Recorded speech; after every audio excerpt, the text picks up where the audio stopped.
У владельцев Lada Vesta и Lada X-Ray во время движения по неровной дороге появляются посторонние шумы, а точнее стук со стороны рулевого вала.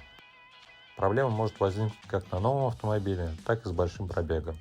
Так и было у моего друга. Эта проблема появилась у него на первых 10 тысячах пробега. Ему по гарантии заменили рулевой вал, но проблема вернулась уже скоро.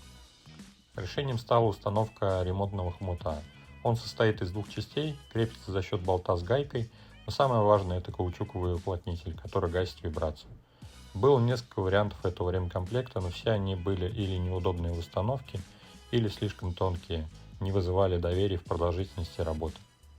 Сам уплотнитель при установке сжимается до необходимых размеров и заполняет все пустоты.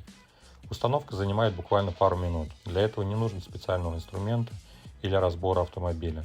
Все, что нужно, это ключ или торцевая головка на 10. Затягивать необходимо до упора в пределах разумного. После этого практически весь стук пропадает при езде по неровной дороге.